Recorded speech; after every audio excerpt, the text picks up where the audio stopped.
So we're actually going to take a look at how do we add students to our class. Before we do, I want to just show you what I mean by toggling between classes because we'll talk about that in a second.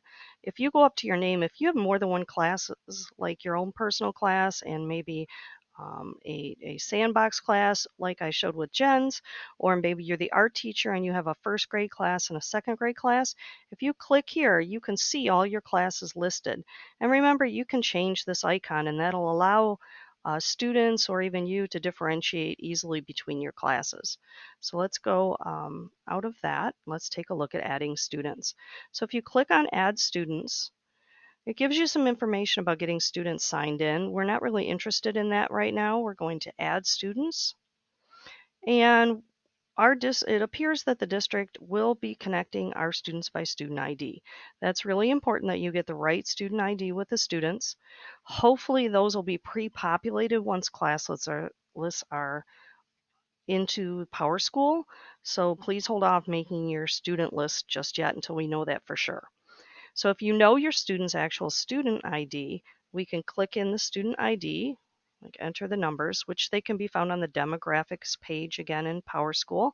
So you write in that number and you look up the student. If it's the actual student, it will show up, but we don't have that correct number. So we're just going to type in a name. And this is a student I knew that was available last year in Miss Panetta's class. So so I know they're connecting by student IDs. So we looked up Rowan. So now he's actually officially connected to my class. I'm going to add him. And you can see that he shows up here. When he's here, I can go ahead and edit him. If you want to do editing after class lists are set up, you want to go back in just like we did as if to add a student. And this list will come up and you're going to go ahead and click here. And you can do some editing. We can edit his first name. You can edit maybe if you wanted it just to be R, if you had some privacy situation. You can edit his last name. As you can see, I put in an emoji. For example, maybe I want to sort students by reading groups. So maybe we have the Cowboys. I have an add-on. I guess it's not an add-on, it's an extension for emojis. And I'm going to click on that. It goes to copy, and I could pick any of these emojis. I gave you an optional, it's not the same one, a different emoji in the resources file. So go to copy that, and I can just click here and paste. And now I can see that Rowan is in my cowboy group. I can change his display name. I don't want it to be Rowan Lempinen. Maybe I want it to be student 0001. Maybe my students have numbers and I can enter that. His email could come up right here if he has a school email. And you have some options with the icons. This is another way you could use maybe grouping by student, by, sorry, if you wanted to create reading groups, maybe all of your kids were the bunnies. And then it makes it easier to assign things. If you're looking at your class list, you can see that icon. And if so, maybe you want to change it.